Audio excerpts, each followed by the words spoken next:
Welcome back to another episode of Contractor Secrets with Trade Business Accountants. My name is Troy Larkham, and today we're fortunate enough again to be sitting down and talking with Dr. Thomas C. Schleifer. We spoke with Tom in our last episode where we covered all the fundamental reasons why construction businesses fail, and it was really a really great episode. So if you haven't listened to that one yet, I strongly recommend that you go back and give that one a listen first. We had a lot of great feedback from that episode, and it's why we've had to reach out to Tom again and get him on the show so we could dive a little deeper into some more important topics that trade and construction business owners need to be across. But before we jump back into it again, I just want to quickly reintroduce Tom, who he is and his background for those who didn't get a chance to listen to his other episode, because I think his rap sheet really highlights why this is someone you want to listen to when it comes to the business side of construction. So here it is.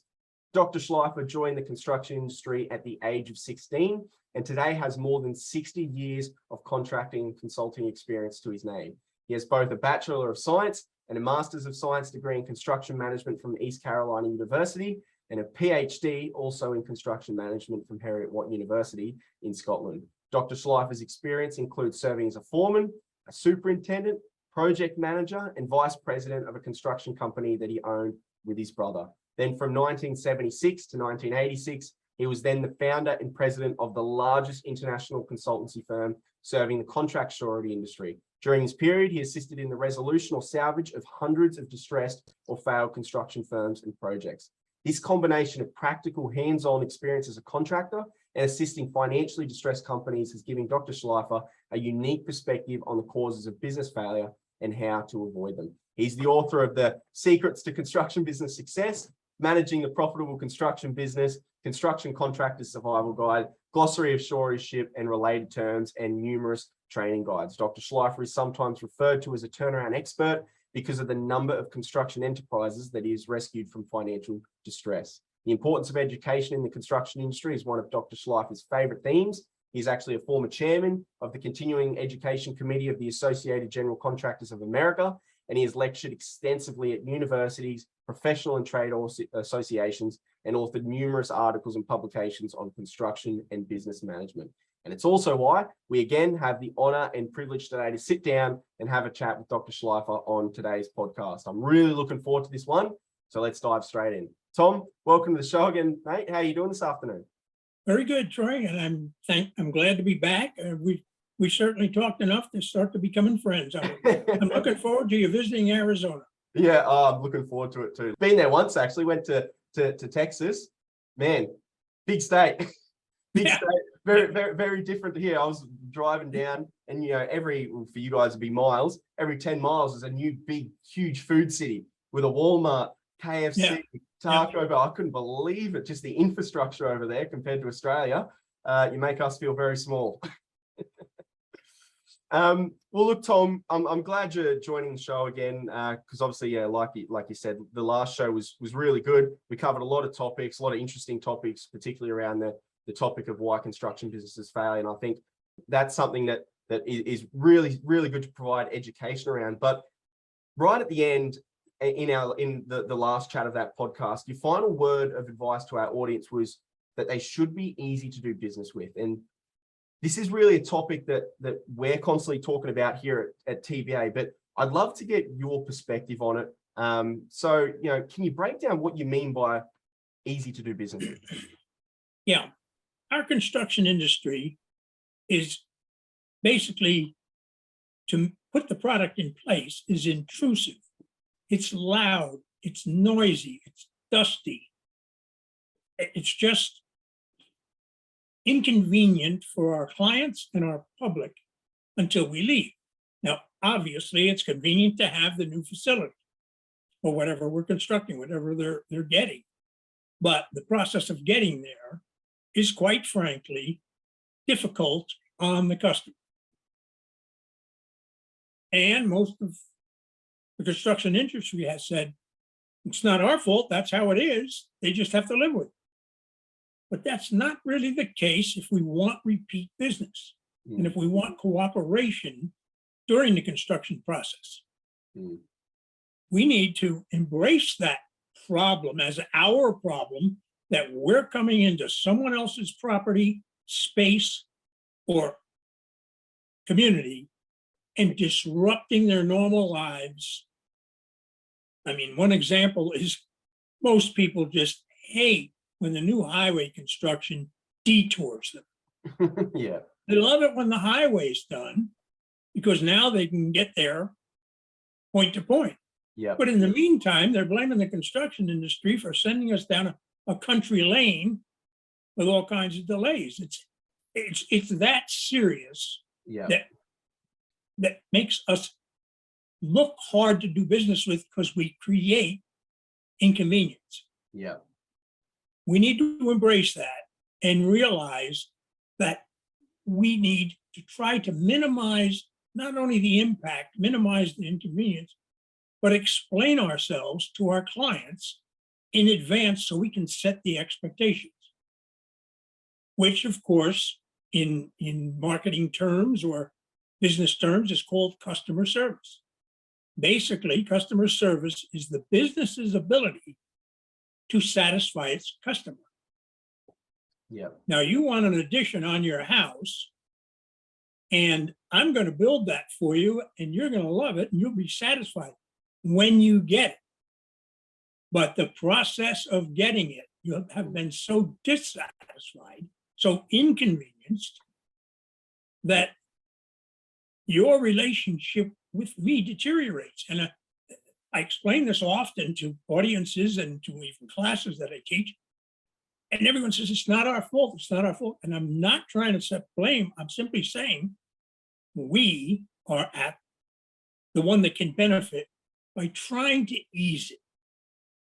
So I define great customer service as exceeding the customer's expectations in all areas of the contract. And the issue really is our customers have different wants, needs, and desires that should be understood by us, appreciated by us, and satisfied by us. Mm.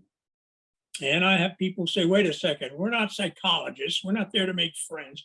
I'm not saying we are. I'm saying the fact that a doctor has to inflict some pain in order to fix you. It's fast and easy, and you're grateful for it. Yeah. We inflict some pain, but it's slow and disastrous. And the client has trouble being grateful for it. The finished product of our work is tangible. They love it. It's great. But the process of getting there is really difficult and is, in fact, intangible. So the delivery process makes or breaks success. Yeah. And everyone says, yeah, but I do a better product. I have better quality than the guy my competitor.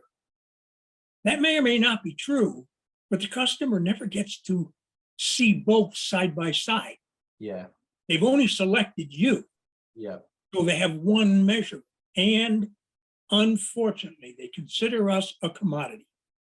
The average customer believes that the several contractors that he talked to for whatever service will deliver equal quality. Yeah. Now, we try to sell ourselves on quality, but we need to sell ourselves on being easy to do business with. Yeah. You're going to, at best, deal comfortably with this experience and maybe even enjoy it. Yeah. I mean, it sounds like fantasy. I get a lot of negative feedback when I start on it. And then at the end, I'm always told it's going to cost us money.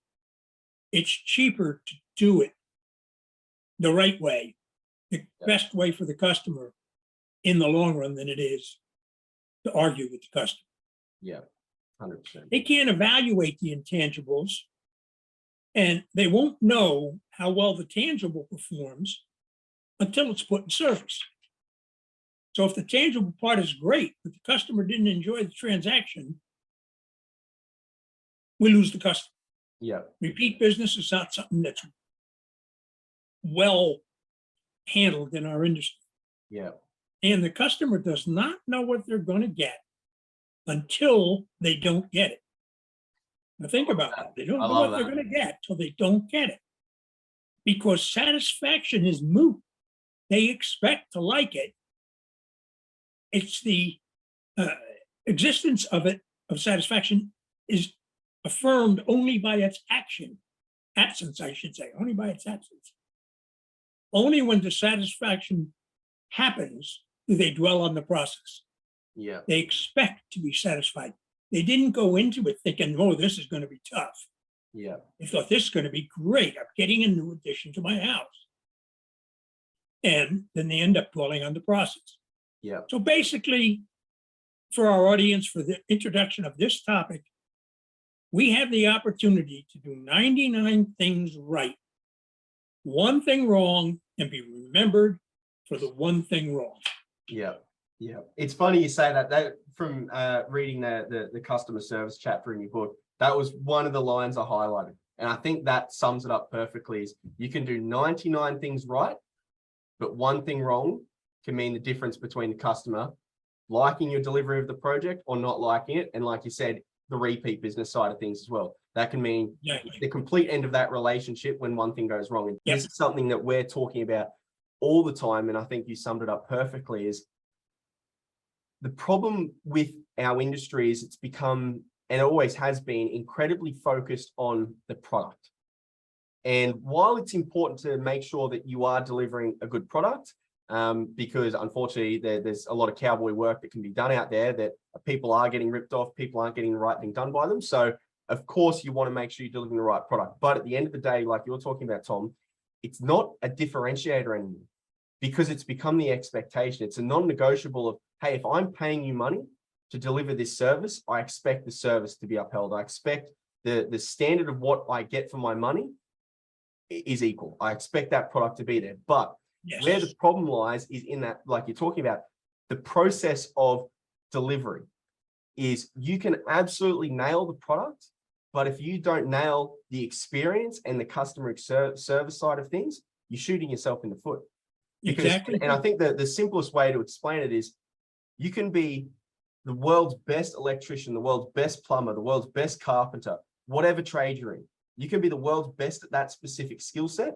But if the experience you deliver is terrible, the customer's going to remember that, not the fact that you delivered the work so well. Versus if you're the contractor who, might deliver an average product. Again, I'm not saying to deliver an average product, but let's just say you do that, an average product, but you deliver exceptional customer experience throughout the whole journey that the customer at the end goes, wow, I've never experienced anything like that in my life. That contractor will win every day of the week. They're the contractor that will get the review. They'll be the one with the raving fan who then refers them on, talks about them, their colleague, their friend, whoever it is, family member goes, oh, I'm looking to do a renovation. Oh, I know the perfect guys.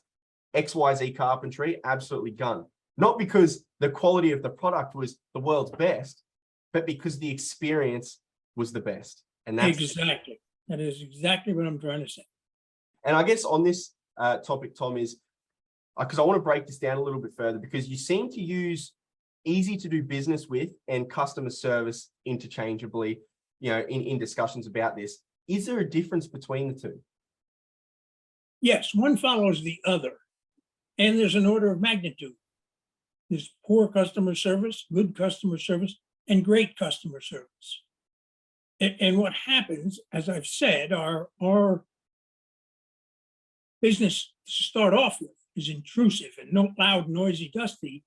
So that's hard for the customer to absorb. We're difficult to do business because first thing we're going to do is bring a mess to their site. Yeah. Take a small house addition, and I could talk about skyscrapers also, but I'm trying to keep it into reasonably digestible terms. We'll stay with the house addition for now. The first thing we do is come across their lawn with an excavator to dig footings. The first day on the job, we make a mess. Yeah. And the wife, who wasn't in on the negotiation of the contract, was saying, what happened to it? What's going on here? Yeah. Yeah. So it's really our problem to explain. Now, obviously, we have to do that. Yeah. But there are some ways to deal with it. One, we could take the grass up. Another, we could cover it with plywood. There are some mediation things we can do, or at least explain it to the customer. But good customer service offers the opportunity to reduce the impact, the inconvenience, which then makes us easier to do business with. Yeah. We need to accept the fact that it's hard. Hard's a bad, maybe the wrong word. It's difficult on the customer to have us on their property. Yeah. There are ways we can minimize that or minimize the perception of it. And the customer considers it a commodity. The commodity mindset, they just take for granted that they're going to get this edition and love it. And then they haven't given any thought to the fact they're going to hate the experience. Yeah. And they have to live with our team for the life of the project. You know, small house edition, 3, 6, 10 months, Yeah. until it's painted and moved into, depending on where you're at and the size of it, but and our efficiency. And then there's changes in the design by the owner, by the architect, by anyone. There's errors occasionally in the design that aren't our fault, but they seem to expect us to have that happen. Yeah. So now we're in asking questions, and they're thinking, well, you bid on this work, you ought to know what you're doing. Yeah, well, the plan doesn't really work. Yeah. And we didn't make the plan, but we bid on the plan, not the actual finished product. And then we send them invoices that they cannot understand and sometimes don't trust. Yeah. So the whole experience really creates difficulty for the client. It really does. Yeah. I've actually talked to people that say, we've been wanting to renovate our kitchen, but I really don't want to go through it. Yeah. And I think that's actually a really important point to highlight, because if you talk to most people, they're going to have a nightmare horror story when it comes to, a contractor more so in the US or a tradie in Australia. Is that's such a common occurrence that because of that, like we were saying before, is the quality of the product isn't going to be the differentiator. It's going to be the service. The advantage that contractors and trade business owners have is that if they take on board what we're talking about right now, it actually doesn't take long before you become an exceptional service provider, purely because the bar of our industry is so low. Exactly. The very nature of it is because most people are focused on, the good contractors are naturally just focused on the product. The great contractors are focused on the service and the experience. And that's why they win at the end of the day, because of all the reasons we're talking about here today. But I think for those listening to this podcast, this is the time to jump on experience and customer service and being easy to do business with, is because that bar is so low. And what that means is you don't have to really think outside of the box to come up with stuff. Is start with the low-hanging fruit. Communication, being transparent with the customer. What you're talking about there, Tom, being upfront with the customer and communicating the expectations of, hey, this is what it typically takes to deliver this job. Are you okay with that? Give them that understanding rather than you pulling up with the digger and destroying their freshly, mowed lawn that they've been working on for the last 3 years to perfect. That's going to be a negative experience. It's all those things that come into play that if you just focus on those low-hanging fruit to begin with, you'll automatically be seen as at least one of the best in your area, if not the best in your region, purely because you're just starting to focus on how do we really hit those areas that are going to move the needle the most of experience, that people at the end of it go, wow. I've dealt with 5 to 10 different trade businesses over my life. That was the best experience I've ever had. You're going to be the guy I refer. That's the way to succeed in this business. And even in your book, Tom, is you talk about, I think you quote an economist and you talk about that today is it's not about the product like we've been speaking about, but it's an experience economy. Yes. And I love those words. It's the economy has shifted. In past, it was about quality of product and being the best at delivery and whatnot. But now it's a shift in those are the non-negotiables. The focus now to be the biggest differentiator and become the best is the experience side of things. Yes. And just on that too, Tom, I just want to explore this a little bit further. So when you did mention, hey, communicating upfront to the customer about expectations of what this looks like for the job, what they can expect if there is inconveniences. Can you just break that down a little bit more of how contractors, I guess, can best approach that with their clients? Well, I would like to start with just some examples. It's hard to convince contractors, some contractors who are set in their ways about the seriousness of this and that it's controllable. So I'd like to start with some examples that they might relate to as Yeah. to why we should do something about it, Yeah. if that works for you. Yeah. I'm excited to hear these. I'll start with some small ones, some of them almost comical, and then get into some larger projects. Yep. I'm very respectful of the fact that we have in our audience small contractors, mid-size, and very large. Yep. All good contractors, all deserving of equal respect. Simply, small ones do less work, mid-size do more work than that, and very large do the even more, larger yeah. projects. Just the way it breaks down. But I want to start with the smaller ones, and just let's just walk through a few of them to see how our work has inconvenienced people. The impact that we have may shed some light on this. The homeowner calls for a minor repair. Contractor comes to the job, sends somebody, two guys in a truck. They come in and they fix the problem. And it's great because I had this problem. It's a short experience. I love it. And we're glad to pay for it. Yep. And they leave. And when they pull away, we notice in our brand new driveway an oil spot that's already softening the material that's our driveway is made of and can never be removed. And to cut it out and patch it, I'd have to look at the patch for the rest of my life. Permanent damage. And I was thrilled with the product. Yeah. And I've had contractors tell me, well, the truck leaked. I said, wait a second. You advertise yourself as being able to come there and solve their problem. And you did. But you created another problem. Don't tell me the truck leaking is not your fault. Yeah. I actually observed out my office in my home is out in the front of my house, a big window, a contractor pulling up in an old truck to a neighboring house, got out of the truck, reached behind, got a big baking sheet and stuck it under the engine of his motor. I loved it. I walked over and excused myself. I said, I have a question. What are you doing? He said, I got an oil leak that I don't have time to get fixed and I don't want to leave a stain here. I'm overwhelmed. Here's a guy I want to interview. Yeah. In other words, we can't just say it's not our fault. Yeah. Park it in the street, park it somewhere else. We don't know when we call you for service that you're driving around in old junkers. Yeah. You had the same advertisement as anybody else. I should call someone that has reasonable equipment, tiny but comical. Yeah. Yeah.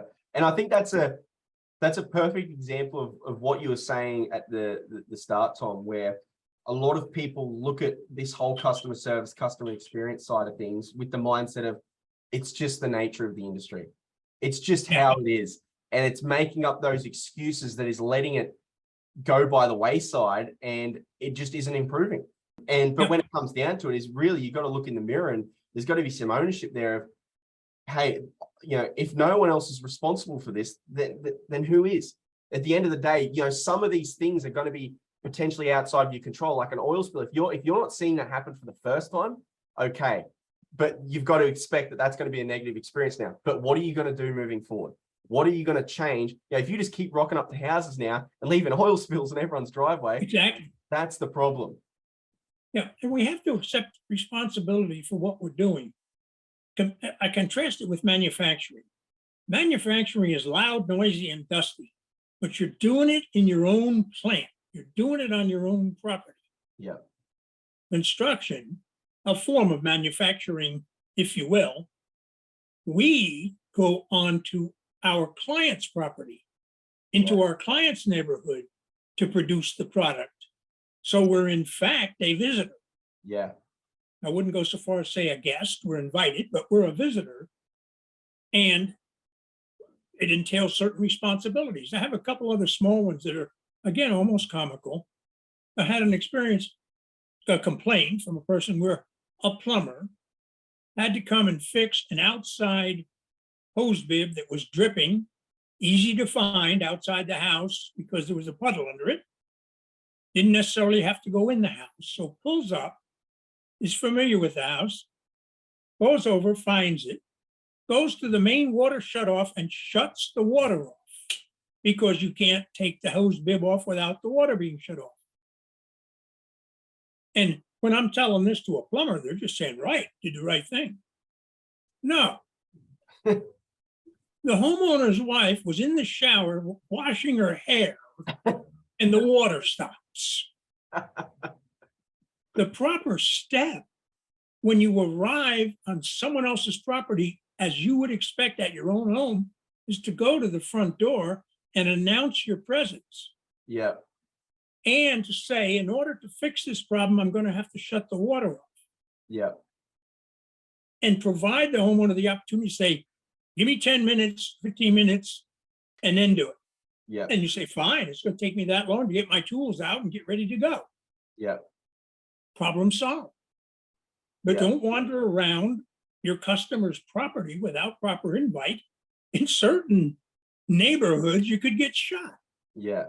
You know, it's just the wrong thing to, and if you get bit by a dog, it's your own fault. Yeah. Right? Yeah. You open the gate, go in the backyard, and there's a, you know, tough dog running around. They just don't do it. It's so Yeah. simple. Yeah. But we forget we're there to fix the pipe. No, you're there to deal with a person who requires their pipe to be fixed. Yeah. There's a person involved in all of our work. Yeah. I had one that was a little more difficult and expensive loss. A dry cleaner and laundry business wanted to paint the place, but didn't want to lose the business because their customers, they hold their clothing hostage if you close the shop. So they're paying the extra money to paint it at night. Now the painter, obviously in his wisdom, covers the machines where he's going to paint the ceiling above them, except doesn't discipline his crew and maintain some care and consideration. The next morning, the covers are taken off. The surrounding areas under which there was no paint have coffee stains, spilled soda, half-eaten sandwich sitting on it. And the ones that were covered are all dusty, these machines. Now, it's not exactly a hospital, but you can't put clean clothing onto a shirt folding machine and get it dirty. Yeah. So the 6 employees that work in the back get there, see everything, go to the boss, say, what do you want us to do? They spend an hour and a half cleaning the place. And are we going to spend an hour and a half every night of the week? Yeah. Having to And do the that. painter would tell you, and I guarantee I was not there to interview him. Hey, they wanted the place painted. What do you want from me? Yeah. What I want from you is you're the painter. So you expressly demonstrate that you know how to do this to the customer by going there and bidding it. Yeah. You didn't tell him, I'm going to make a mess here Yeah. every night. He assumes that you're going to clean up if you make a mess, 100%. including your coffee cups. Yeah. And that goes back to that low-hanging fruit that I was talking about earlier. Just not leaving the customer a to-do list at the end of the job. It's the simple things. And one point I just want to highlight too is there might be some in the audience listening who are thinking, oh, but if I'm having to clean up at the end of every day, then I'm going to lose all my profit because I'll be spending so much time on that job doing all this experience stuff that it's going to erode away what I quoted at. This is a really important point, and that is you need to factor in experience and service into your quote. While it's not necessarily important for the productivity of the delivery of the work that you're doing, it's still a necessary component of the job because like we've been talking about, we're in an experience economy. If you deliver a poor experience, the customer has a bad experience. Exactly. And that's not good at the end. Even if you deliver the product correctly and to standard, if you deliver a poor experience, it's a bad experience for the customer. So in your quotes and in your pricing, it's going to be so important that you're actually factoring all this in there. So, and one of the things that we like to talk about is in that closeout phase is making sure that you're not that contractor who's rushing out, throwing tools in the back of the ute, getting out, calling his apprentice, yelling at him, get in the car. We got to get out of here because we're on the ticker here. We got to make sure that we meet the mark. Otherwise, we're losing money. That's a problem. You've got to factor in that customer experience and customer service time in your quote, because again, it is necessary for you to successfully deliver that job or that project. If you don't factor it in, again, you're shooting yourself in the foot, because all you're doing is, while you're going to get you're likely to get the job done right, the experience and service will be sacrificed if it's not factored into the price. Exactly.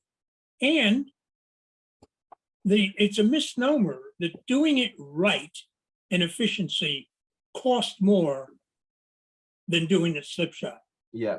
The truth is, those experienced, well-organized contractors that do it right, they come in, cover it up, do it right, have their lunch out in the truck, not on the property of the person there.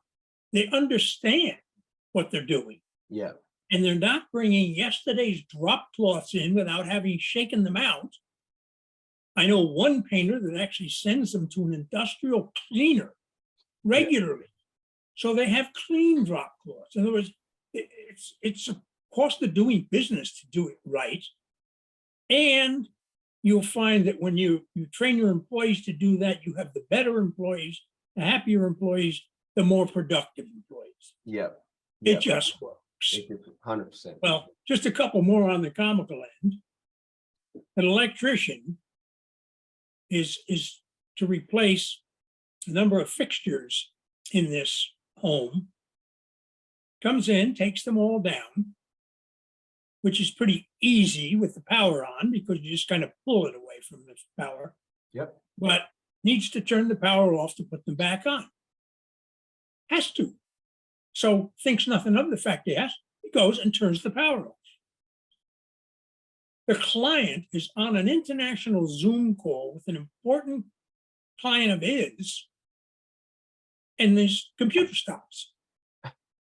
I mean, it's beyond imagination to turn power off in an occupied space without going and telling the people that are occupied that you're going to turn it off. Yeah.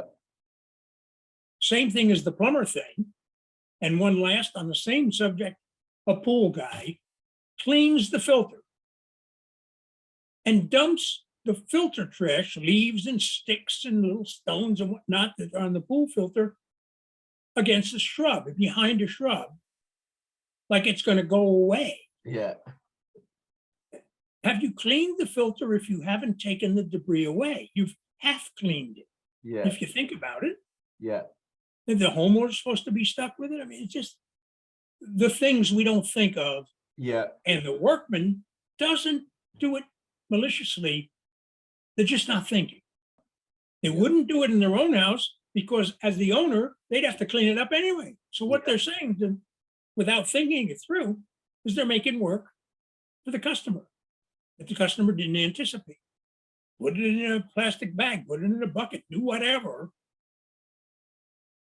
But do what the customer was paying you for and deliver that experience, obviously with some of those examples there. Yeah. It's none of this stuff that you're talking about here, Tom, is really going above and beyond.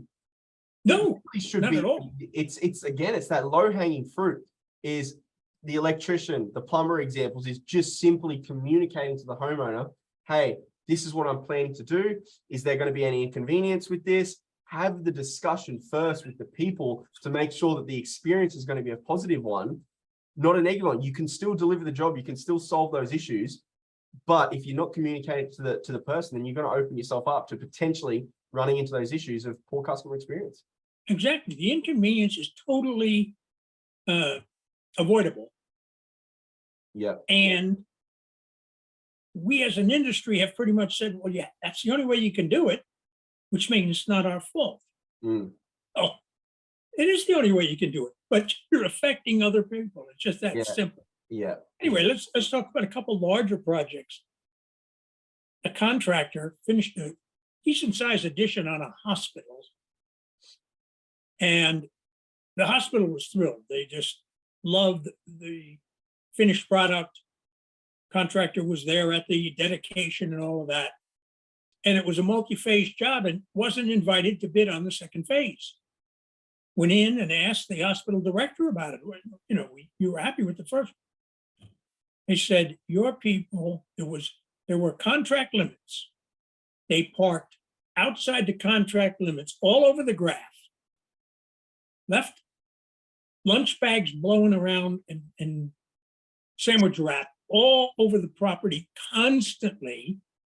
We actually had to put on an extra landscaper just to keep our place clean. Just the whole, they parked in the doctor's parking area.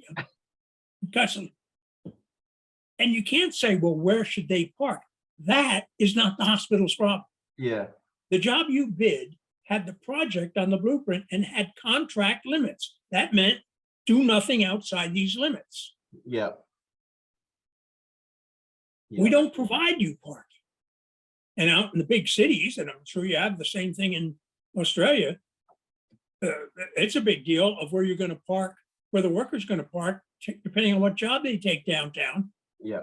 Because there's virtually no easy available parking and there's no free parking. Yeah. So, it's a nightmare. But again, it comes back to what you're saying is that's not the client's problem. They've got those in place. Is what are you going to do about it to solve it, to ensure that you're providing that positive experience? Exactly. They just made a nuisance of themselves.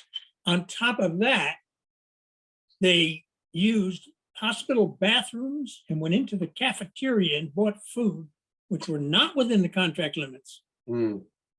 And the contractor's response were, they're public spaces. They are not public spaces. They're for the patients and patients' visitors. You're not the patient's visitor. You're the guy with the mud on his boots working out outside the door. I mean, and there's going to be that trail of mud from the work site, and someone's got to clean it up.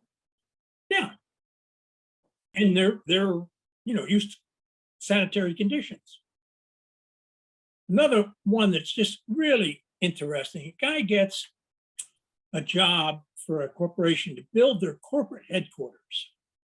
It's not that huge a building, but it's a good job, a prestigious building, and speaks at the dedication. Everybody's happy, it seems. About 18 months later, the contractor sees another building by the same corporation going up a few miles away. Just looks at it, is overwhelmed, calls the president of the company who signed the contract, that the contract signed, and he says, I wasn't even asked to bid on it. Mm. And the guy said, our chairman wouldn't allow us to invite you because months before the building you put up for us, our corporate headquarters that I'm speaking to you from, a photographer came there and talked to your superintendent and asked, when is the pile of dirt in the front of the building going to be moved? Didn't pressure him, just asked politely. And the guy said, why? He said, well, I have to take a picture of this building for the cover of the corporation's annual report. Mm. Superintendent said, well, I can do it anytime. He said, actually, I was planning on doing it at the end of the week. So it'd be clear all next week because we're going to spread, they're not getting rid of it, they're spreading it back out. It's just the topsoil from the site. And the guy said, thank you. That'll be on time because otherwise they weren't going to be able to do it. Mm. The guy gets busy, forgets, doesn't do it. The photographer shows up the following week, can't take the picture, misses the deadline for the printing of the brochure. Yeah. And new corporate headquarters is not on the brochure. Yeah. Now, the chairman of the corporation had nothing to do with any of the construction or anything else. And he was so put out that left him off the. Yeah. Even though they delivered it perfectly, the job, the building, but I've had told that story in classes, and I've had contractors say, but it's the superintendent. I mean, I can't be responsible for that. And I gag on that comment. We are responsible for our people. Superintendent on the construction site said, a very senior position. Mm. We need to train and orientate our entire company to be customer service. Mm. The superintendent could have said, I can't move it. Yeah. The photographer had no control over it. Yeah. And the photographer's problem of getting the picture would have been, go back and tell them. Yeah. But instead he said, well, yeah, I can do that. And Yeah. didn't. And therein lies the problem. I mean, it's a whole building. And when the president of the builder told me this story, he brought it up because I was teaching at a seminar, and at a break, he came and said, you know, you were talking about customer service. He said, and he tells me this story. And Yeah. you know, it's a whole building, and the guy's embarrassed. Repeat business is the cheapest marketing business we can get. Yeah. Doing a good product isn't all of it. Yeah. And I think you made a really important point there regarding, you know, the champion of customer experience shouldn't just be at the top. It should be everyone. Everyone's got to People aren't automatically going to become customer experience focused. At the beginning, you are going to have to be the champion of instilling that as one of the core values of how your team operates. And exactly. We're talking about with a lot of our clients is we essentially call it like the rules of the game. And you know, if you're having those morning Monday meetings with the full team, is you should almost be revisiting those points every single week. And then at the end of the week, when you're discussing, or it could even be that same meeting where you're discussing projects of last week, what went right, what went wrong, not only from a project delivery sense and cost basis side of things to make sure, yep, we're on cost, we're within our labor hours and whatnot, but also, did we tick that customer experience box? Hey, yeah, we nailed the job, you know, within the timeframes, but the customer complained about XYZ. Exactly. That's a problem. So in our eyes, while we successfully delivered the job itself, the mission in itself was unsuccessful because we didn't tick that customer experience box. And having that discussion frequently with your team, not just about the man hours and the efficiency of the job and whatnot, but also bring it back to the customer experience side of things, is going to keep instilling that in your field workers and your workforce to make sure that they're on the same page of, hey, this is a super important thing that we do here. And again, the value side thing is making sure that one of your core values is we are a customer-centric organization. We are a customer-centric operation that we do everything that we possibly can to ensure that the experience and the service that the customer has with us is the best that they're going to have against any of our competitors. No one else can compete with us. If you've got that as your focus as number one, you will win. The customer is so important. And in our industry, we have lost sight of that or never had sight of it, that we need to relearn it and convince our people about it, because we're caught up in the reality that our work is really complicated, really difficult, really highly engineered, and we're really good people to be able to get it done. Yeah. But the client doesn't get any benefit from that. They get a benefit from the finished product. Yeah. In other words, we put all this work in the mechanical room, and all the client feels is the heat and the air conditioning. Yeah. They just want the conditioned air. They don't go down and look at the complicated work we put in place. Yeah. And say thank you. Yeah, exactly. So we've got to stop concentrating on our part of it and take that for granted and say, what's the customer's interface with us? And even on the team side of things, again, with that too, is it also highlights a really important point of why hiring the right people in your organization is critical. Because if you've got the wrong people, they're not going to entrench themselves in those values of being customer centric. So if you have a residential contractor doing service and maintenance work, in that industry, it's going to be very hard for you to be able to monitor what one of your tradesmen does when he walks out on site. Because like we're talking about here, in terms of improving that experience, is that might look like, okay, the contractor, before he rocks up, has to notify the customer, hey, I'm half an hour out. Are we still good for the job? There's no issues. Sweet, you got the go ahead. You rock up, you get there, what's the first thing you do? Like you talk about there, Tom, you don't go and switch off the power, you don't go and switch off the water, is you knock on the door, you introduce yourself, smiling, friendly face, because an important point there too is a lot of the times, the person who's going to be on the receiving end on the other side of the door is probably, a lot of the times is going to be a woman at home because she's looking after the children. And naturally, a big hairy man comes rocking up, he's all dirty. That doesn't look very good. And it's a bit, Exactly. as a female, that's a bit of a threat. So, but if you're cleanly shaven, you're well presented, you've put a Listerine in your mouth to have a nice, nice minty breath. You've got your name on your chest, and you introduce, hey, on the job notes here, it said that you've got this issue. Is this right? Can you break that down to me? It's just that positive experience. Then when you go inside, like you're saying, Thomas, you prepare all the materials, then you come inside, you put on your boot covers because you don't leave a mess. You lay down the mat, and then you deliver the job seamlessly, asking, what's going on. Then at the end of the job, you give the client a bit of a walkthrough of what's going on. You make sure that you don't leave a to-do list with the cleanup. You bring out the spray, you bring out the Windex, you clean up everything so it's better than what you actually found it in.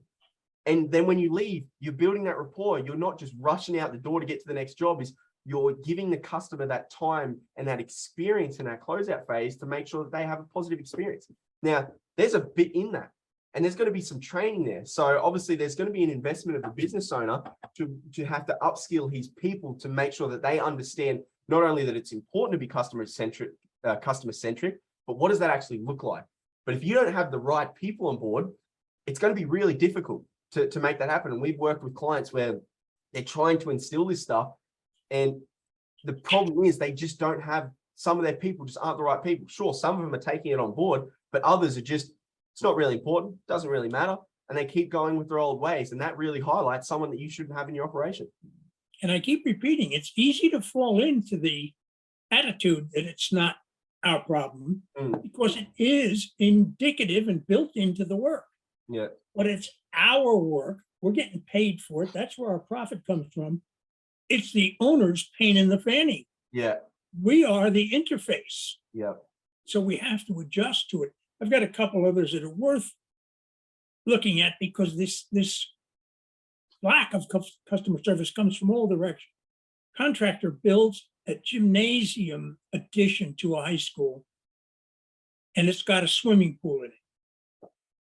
Well, they get everything done, and it's just a great job. And they're racing to the finish, and their temporary water on a water meter is difficult to fill the pool. So they fill the pool from the permanent water that was brought into the school, which includes fire sprinklers and all kinds of much bigger line. Yeah. Thinking nothing of it. Water's water. The water bill apparently didn't come before the dedication because the dedication was great. The contractor and superintendent of schools and the principal, everybody loved it. And again, the rumor gets out that they did a lousy job. Contractor calls the principal.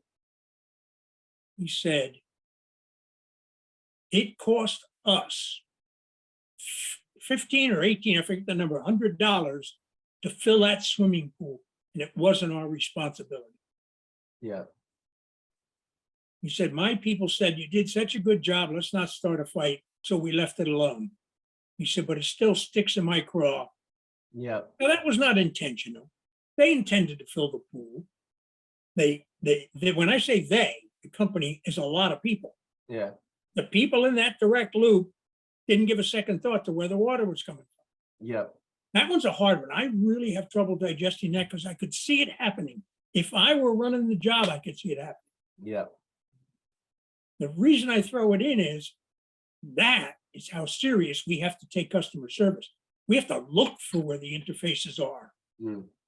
And it Because that's just flat out wrong. That is still, they made $1,800 more than they should have because they didn't pay to fill the pool. Yeah. And it just shows how even a much larger project like that, how easily just a small mistake in service and experience can derail the project. Exactly. And the relationship. Exactly. And more And importantly, not the project, more importantly, the relationship. Yeah, derail the repeat business.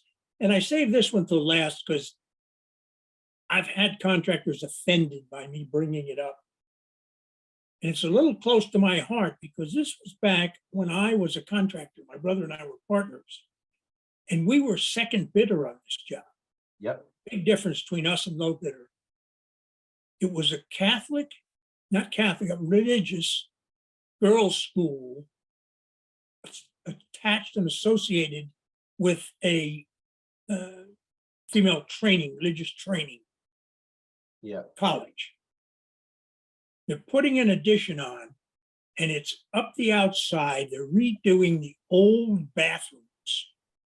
So scaffolding and ladders up the 4-story building because they're going to do the work through the bathroom windows.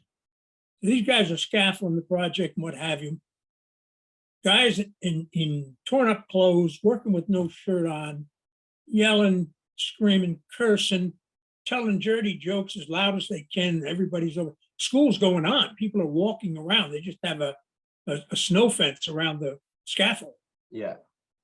And twice they were warned, and in 2 weeks they were discharged. The head nun called the architect, who was her point of contact, and said, "Get rid of them." He says, "Well, contractually, I'm not sure we can." Doesn't matter. They're not coming back on our property. Wow. And the only reason I know about it is he calls me and he says, "I want you to go in and finish it for his price and take off for the work he's done." And I said, "No." I said, "I was second bidder because I wasn't going to do it that way. Yeah. I wasn't going to make a mess. And I'm not inheriting anything he did in 2 weeks because I'd have to tear it apart to find out if it was done right." Yeah. I said, "I want my price and I want his stuff out of there. And if I have to take the scaffold out of there, I want paid for it." I wasn't even going to work on his scaffold because it just doesn't work with your insurance and your coverage. Yeah. And I didn't want to be drawn into the dispute. It could be a lawsuit with the other contractor. But think about the approach. I keep saying we're on other people's property. We're in their buildings. We're in their community. But now you're in a religious girls' school. That's got to say something to you about the behavior expected. Yeah. And I've had contractors say, "What am I supposed to go out and get special people?" No, you're supposed to have decent people all along. You know, they want to go out and curse and tell dirty jokes. They can go to the bar at night. But during the job, there's certain demeanor that's expected 100%. when you go on other people's properties. So that one's a little difficult. Yeah. Like the pool water, the pool water's hard. It's easy to see how that could happen. Others say, we don't give our guys haircut money. Hey, you bring professional tradesmen on the job, or do you bring guys who find out we'll work for food guys off the street? Yeah. There are levels of caliber of tradespeople. 100%. Good contractors have good people. Yeah. And that's Anyway, that's a lot of examples, but I wanted the audience, because I believe this is a difficult topic to get average contractor who hasn't given it any thought. We're not pointing a finger. We're not saying you're doing it wrong. We're simply saying it's a new world. This kind of service is expensive, and the excuse it costs money is not going to do anything to change it. It's necessary to evolve and make those adjustments. And a perfect area of this is actually the technology side of things. So, you look at how tech has evolved in our industry over the last 20, even 10 years, has been substantial. So, 10 years ago, Uber Eats didn't exist. Now, I can order on my phone to get fast food delivered to me, and I can track where they're going. Very quickly after that came in job management softwares, is even vehicle tracking and things like that. So if there's contractors out there who are absolutely leveraging technology and they're using all these features of these tool sets that a customer can even know when someone's arriving, it's essentially tracking where the person is until when they arrive. And that right there is actually a positive customer experience thing, because now you remove that problem of a customer having no idea how far off the tradesman is. And Exactly. and that's a big one, because if you're expecting someone to arrive within the hour, well, you're not going to do, there's a lot of stuff you can do in an hour, but you're probably not going to do it because you're going to sit around there waiting just in case that tradesman arrives. But by using tech, you remove that problem. So if the industry's got that, but you choose to not come forward with the technology advances and what's happening, and you don't have that tool set, immediately that's a negative experience, because if that client has experienced that other contractor who's using those tool sets and you're not using it, immediately you're making yourself look more like a backyard bandit. And it's exactly, and it makes a huge impact. But with that aside, there was another point that you mentioned, Tom, that I thought was interesting, and it's kind of indirectly related, but it was more so regarding how with that bid you came in, quite a bit higher than the first guy's bid on that Catholic schoolgirl's job or the religious schoolgirl's job. Is a lot of contractors typically find themselves in a bit of a game there when it comes to the bidding or tendering process of having to look cheaper to get the job over the line. But I think there's an important lesson there is with what you did there is you held your ground. Hey, no, this is the price we're going at. This is what is needed for us to deliver the job right, but also to make sure that we can deliver the experience side of things. And the power in actually holding firm and holding your price and not budging even when people want you to, is you could potentially end up in a situation, what you experienced, where the other contractor who came in a lot lower actually ends up delivering that poor experience and needs to be booted off. And we've actually seen this before. For example, our director, Warren, he had a project where he came in, I think, $100,000 more expensive than the other contractor on this. So it was like energy infrastructure works. And the other contractor wasn't very experienced in the line of work. They just only recently entered the market. So obviously, like we were talking about in the last podcast, they weren't experienced in pricing it and they weren't experienced in doing it. So that was immediately some problems there. But in regards to this scenario, the other contractor won it, even though typically this builder had usually used Warren, our director.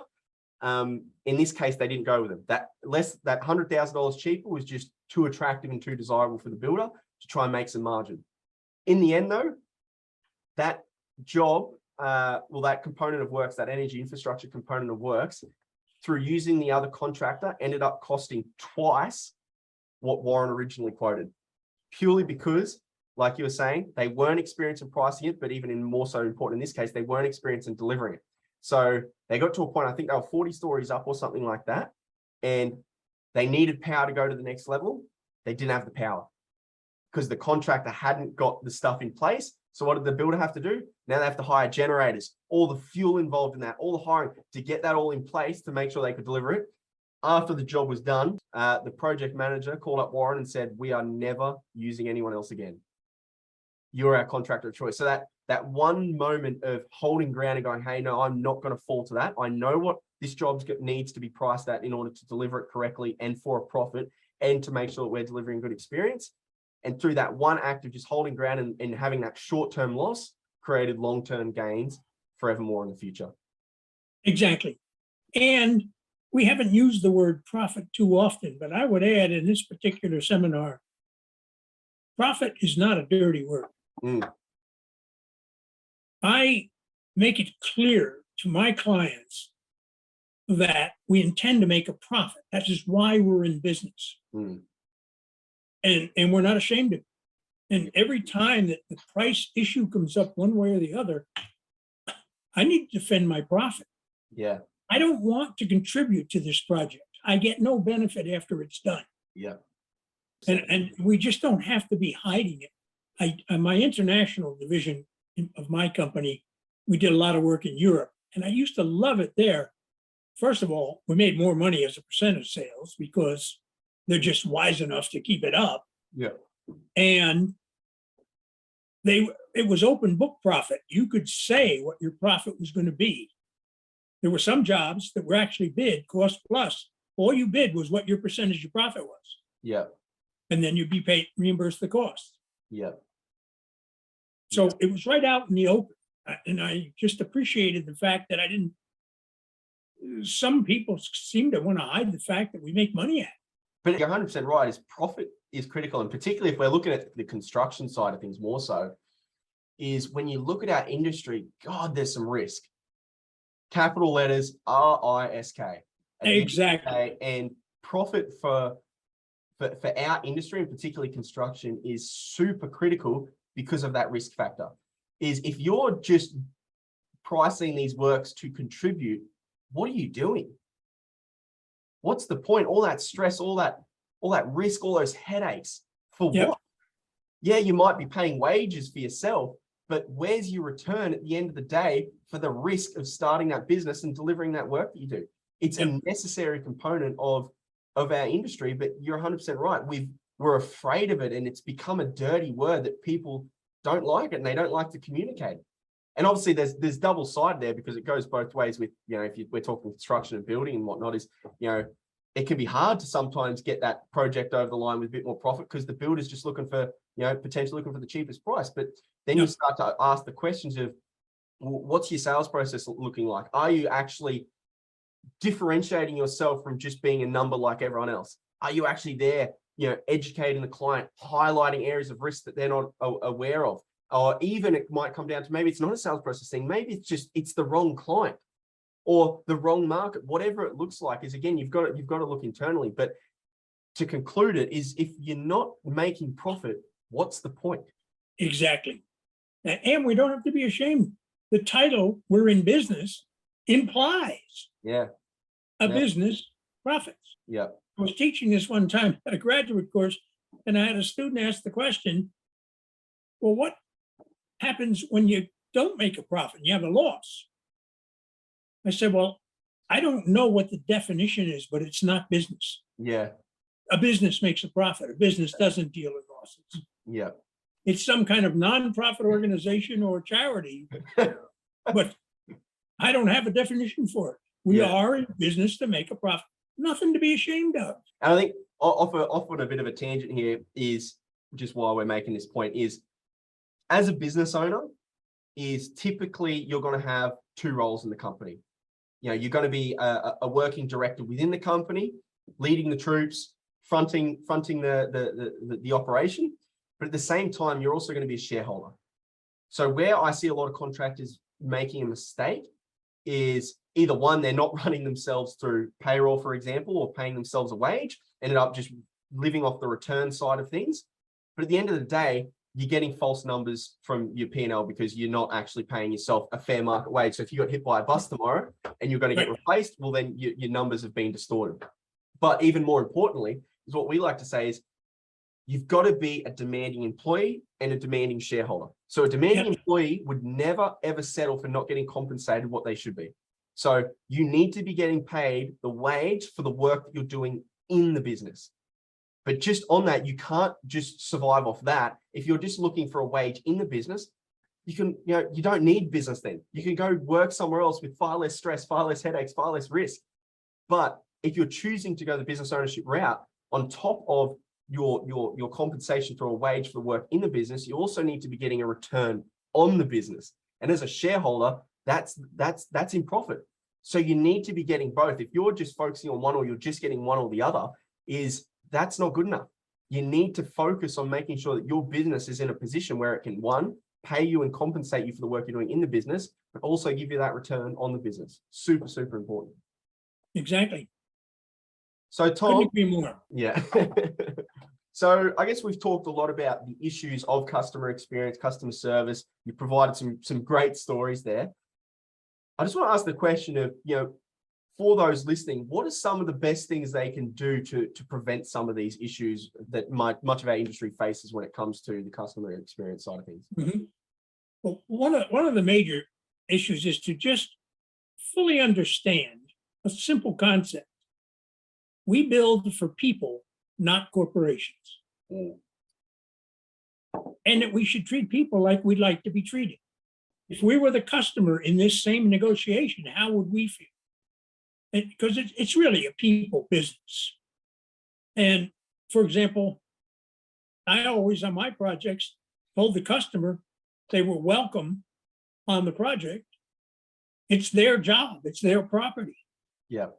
Then I'd caution them, this is a very difficult and dangerous business. So you can't wander on here on your own because you could get hurt. Yeah. And my insurance company won't tolerate it. So we welcome visits. You need to plan them in advance. Let us know. I will assure you someone will guide you around and provide you the hard hats necessary to be on the site, required by regulations, not by us. Yeah. And actually on school projects, I used to get hard hats made up with the name of every school board member. I'd find out the school board member's name and deliver them to the school board, and they loved them. Yeah. You and I have to wear a hard hat all the time. They never wear one. They just see people with them, and they all treasured them. Yeah. Every Yeah. time I'd go in someone's office that I built for, the hard hat would be sitting on their shelf. Yeah, with their yeah. name on it. Well, it's no different to, you go down to your local Target and you go to the kids' toy section. What do you find wrapped up? There's the little hard hat, the little tool belt and everything. It's the same thing. Exactly. So we have an opportunity to show off our work, show off our business by setting the stage, warning them that it's loud, noisy, and dusty. And we try to minimize that. We spend a lot of effort minimizing that. It really matters that you say that. Yeah. That lowers their expectations of you because they're thinking, well, they're trying. Yeah. I mean, it's just how you deal with it. And it's not trickery. It's just getting people to understand what you're dealing with on their behalf. Yeah. I get no benefit from this project Yeah. other than profit. You get the benefit of the project, so I'm doing it for you. Now, I don't say that, but I need to build that into my thinking. But keeping customer happy during the process is huge. It sets the stage for dispute-free processes, less arguments,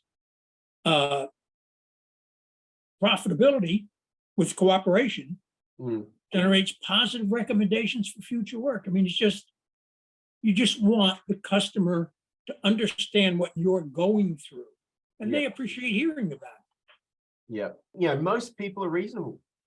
Yes. You're occasionally going to come across people that are unreasonable, but if you're communicating up front what's actually going to be involved, what they can come to expect, then there's no, like you're talking about there, Tom, problems arise when there is a gap in expectation. That's when disputes arise. All you need to do with what you're talking about there is minimize that gap of expectation. If you can do that, it will naturally make that experience side of things very neutral for the customer. There will be, it's making it very difficult for them to find an area of poor experience. Right. And on the same subject, in answer to the question, most of your competition is competent. Now, other than the backyard bandit, a term you taught me, which give us a bad name, but there just aren't that many. So they can do the work and you can do the work. Yeah. So it doesn't differentiate you. You need to, the opportunity to differentiate yourself is by the experience. I was walking in a resort town here on the Pacific Ocean not too many years ago, and I saw a group of guys about a block away working on the landscaping, and they had exactly the same clothing. And they were outdoors with nothing overhead. So OSHA requirements don't necessarily, they're unclear on whether you have to wear a hard hat outdoors. They all had hard hats on, all matching, none with any writing or scribbling on them, all looked great. So I went out of my way to walk there, and I stood. I was walking with my wife. I was on vacation. She said, let's go. I said, no, I have to watch this for a little while. I counted them. There was 9 of them. And their boots were clean. It wasn't a rainy day. It was clean dirt. And they were doing landscaping, and they were perfectly groomed in company uniforms. And she said, what are you looking at? I said, this is the epitome of customer service. I said, they could do a lousy job on this landscaping, and it would still be appreciated because the building looks good even while they're working because they look good and look efficient. There was no yelling, screaming, cursing. There was a water can, they're obvious for their use. I mean, it was I was so overwhelmed at how efficient it was set up. And I'm an expert on the subject. And here I am blown away. I try to explain it to contractors. You want to blow away your client, show them something. Show them how disciplined you are. I mean, people will say uniforms, they cost money. In the long run, they're a marketing tool. Yeah. They're a secret weapon. Yeah. It's amazing just what those small shifts in branding can do that can completely transform your image, your reputation, and obviously the relationship that you can build moving forward. Because if you make yourself look like the best, people are going to think you're the best. And I think that's an important thing, because even, we spoke about the point before, and you highlighted again, is you can deliver average work, but so long as that customer experience is exceptional, the customer will think the world of you at the end of the day. And again, we're not saying that you should go for average, but the reality is the general consumer, let's look at electrical, they don't know the difference between red wire, black wire. Doesn't matter. They, as long as the job looks what they wanted, that's all that matters. They don't know, if you're a plumber, they don't know that perfect silicon around the back of the vanity or the toilet, whatever it is. They're not seeing that. They don't know. They just want it to work and do what they expected. But in that process, if your experience is shit, well, then their experience is going to be shit. Likewise, if the service you're delivering is exceptional and good, they're going to think your experience is exceptional and good. And that's the game. Yeah, we can't think that being on time, producing the product on time, on budget, is going to make us the contractor of choice. Mm. If we do, we fail to consider that the commodity mindset, the general public believes we're all alike. Yeah. I can't help but believe that landscaper that was on a line of commercial buildings won't end up doing half the buildings on that street, because people watching it, doing those buildings, are going to end up firing their landscaper. Yeah. I mean, it was that overwhelming.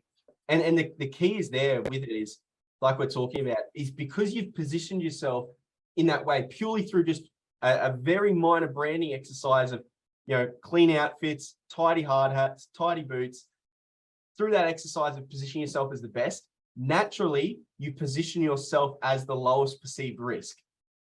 Because you look like, if you're the best, you've got the lowest perceived risk. The lower your perceived risk, the higher your perceived value, the greater the pricing flexibility you get as well. More profitability.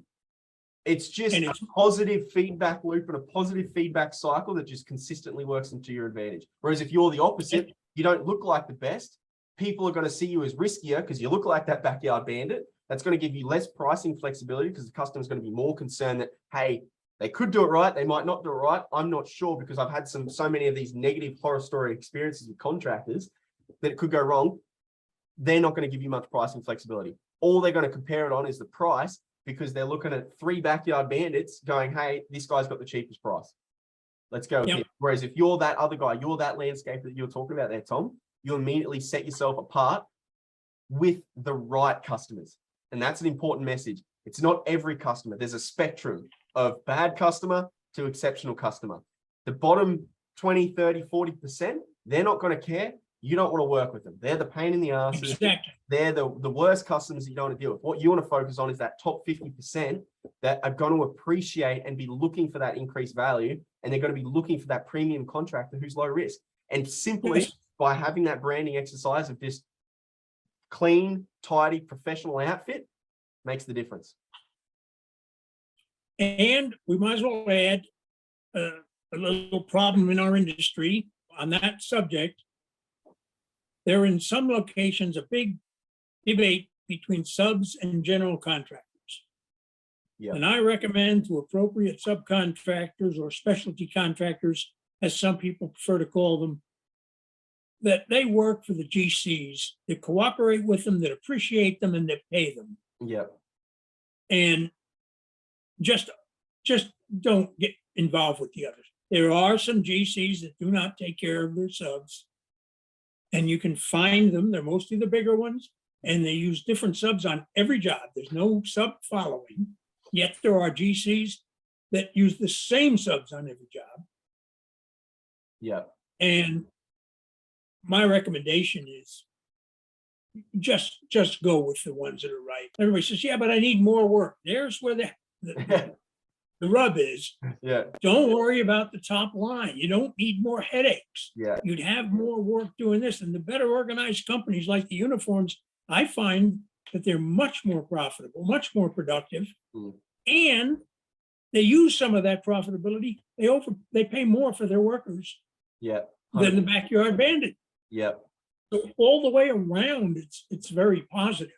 Yeah. But somehow we as an industry have to solve the problem between GCs and specialty contractors, because the whole job has to get done. Yeah. And the whole job has to get done on time, on budget, at a profit. And that can only happen during cooperation. Yeah.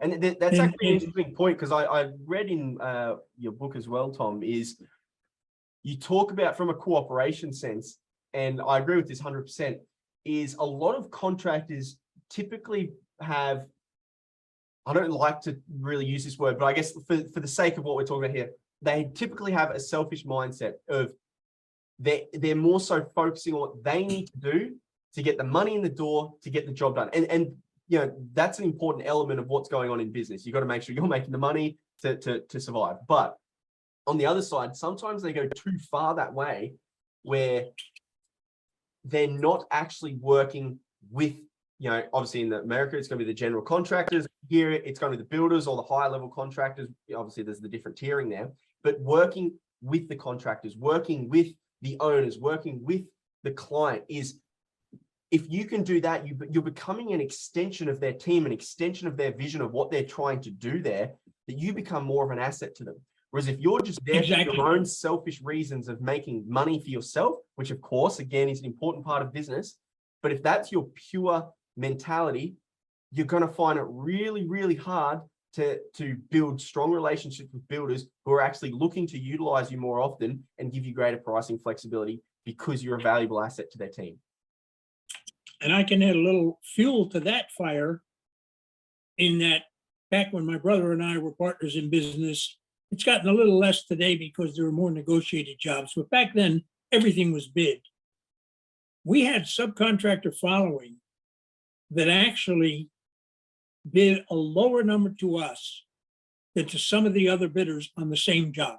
Mm. And they could write out and say it.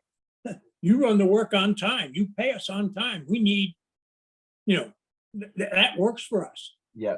This other guy, if he gets the job, it's going to go 6 months late.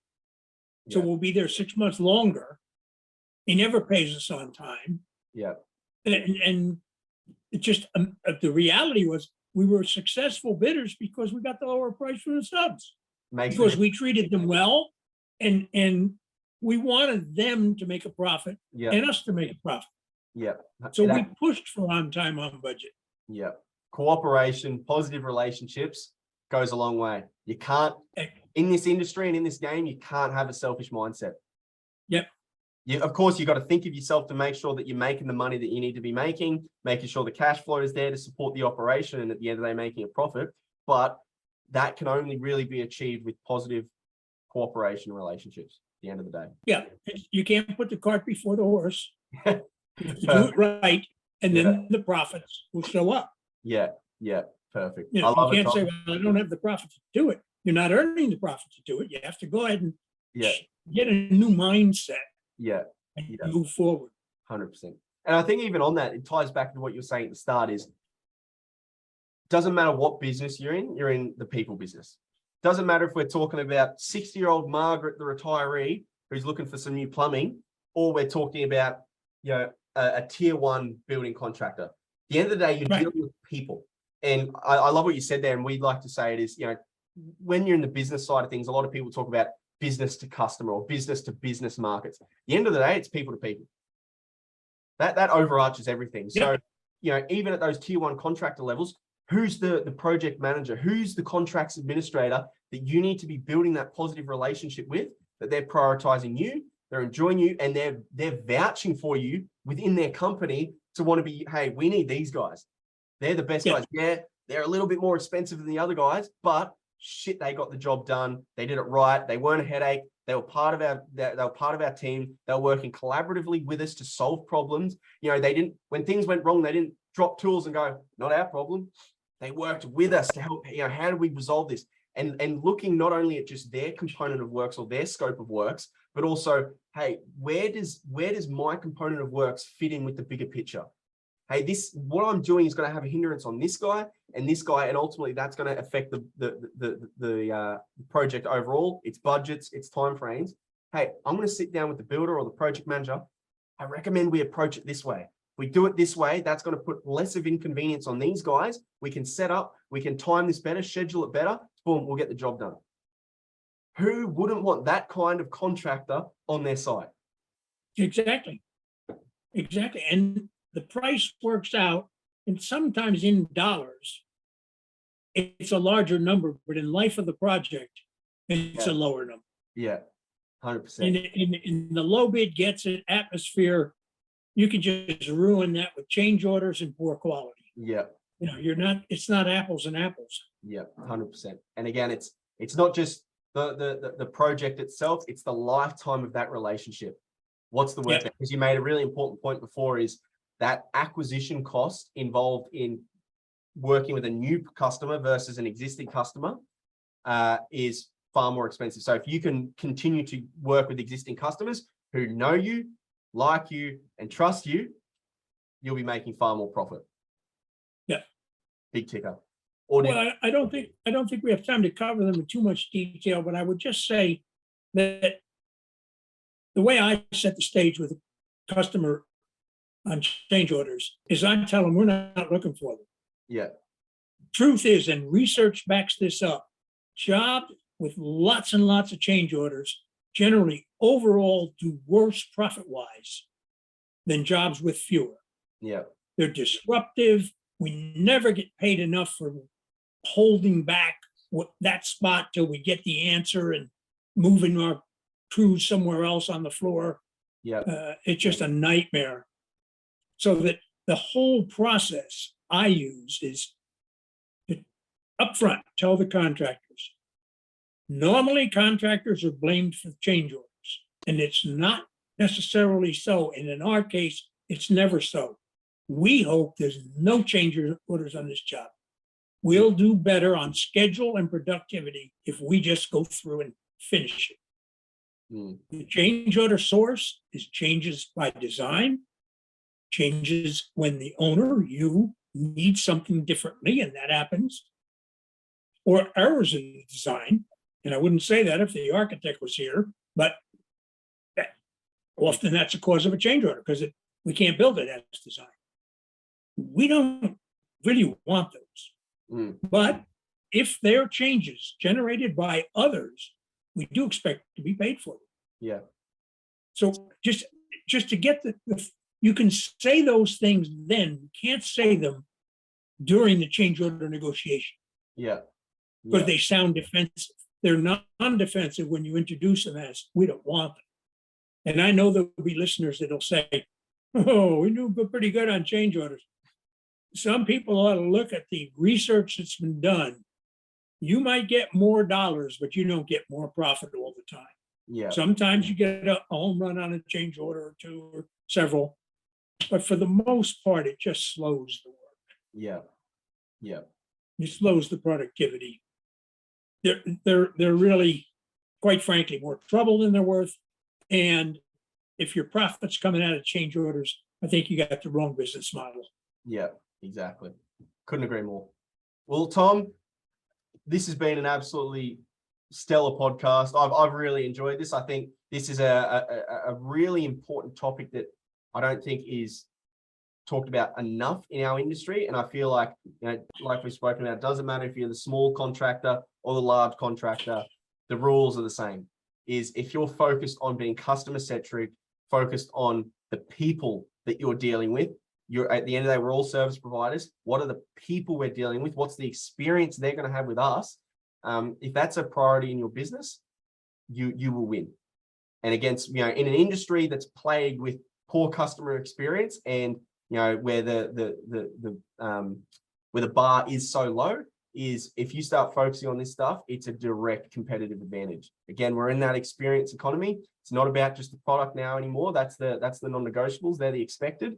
It's now about customer experience. So I guess on the topic, Tom, is there any final words you'd like to share before we close out? Well, I would suggest that there's some further information, quite a bit, on customer service on page 130 of the Manual of Construction Practice, Yep. free on the site that you've already Downloaded. Yep. advised people about. You might add the link to it. Yep. There's no cost if you want to learn more about it. And the other is, if you haven't, if you suspect that you probably should engage in some exploration or expansion of your customer service attitude, practice, and training, that you start slowly. You can't jump in with both feet. Introduce it slowly. Improving customer service is a process. It takes some time. And I will repeat, you're not trying to make friends with the customer. Yep. You're developing a respectful, professional relationship. And the reason you're doing it, it's good business and it'll make more money for you. You're not doing the customer a favor, although it is indirectly a favor. Yeah.